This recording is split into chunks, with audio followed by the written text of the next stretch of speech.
nalaglag.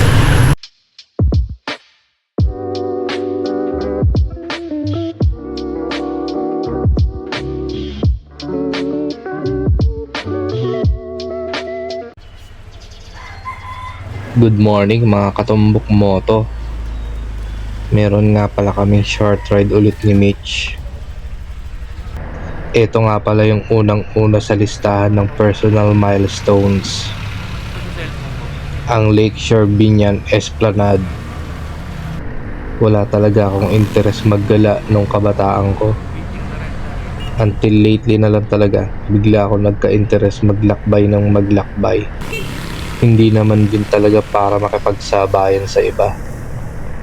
Hindi talaga kasi talaga ako ganun, yung mahilig makipagsabayan sa iba. Yung tipong social climber ba? Kahit wala ng pera, sige lang ng sige. Ubos biyaya, bukas nakatunganga. Signal. Ngayon, eto na siguro yung signal sa buhay ko para maggala.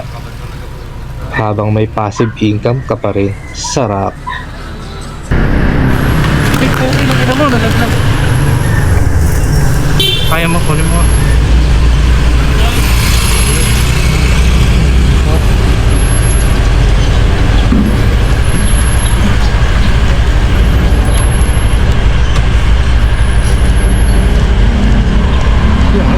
Buti na lang sa footrest lang bubagsak yung cellphone ko. Thank you. Footrest ka talaga. Ang luwag ng pagkakalagay ko doon sa cellphone holder. Hindi pala nakalock. Sorry, boss akin. Pero okay lang. Tuloy pa rin. Hindi na tayo papapigil. Ang ganda nga din pala ng view dito, oh. Peaceful. Pero yung sumunod, nakakatanggal ng pagka-cool.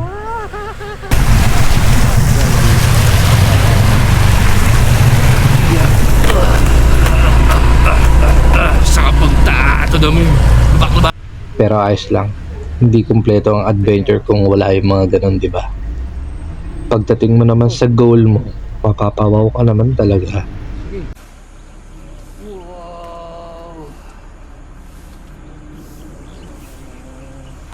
Ang ganda, no? Ganda.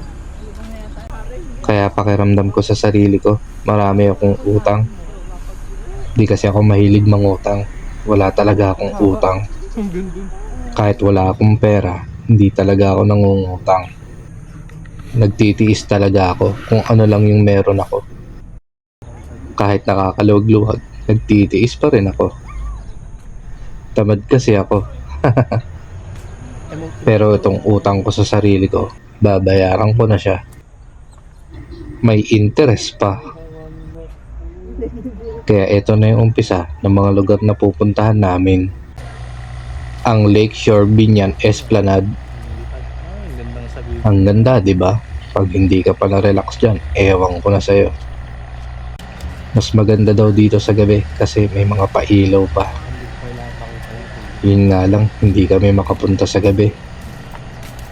Pero malay mo din, di ba? Isang gabi, makapunta din. Magawa mo na isa sa mga life goals mo. Ay, life goals pala. Ang sarap din magbayad sa sarili kahit paunti-unti. Hindi mabigat dahil may kasama ako magbayad.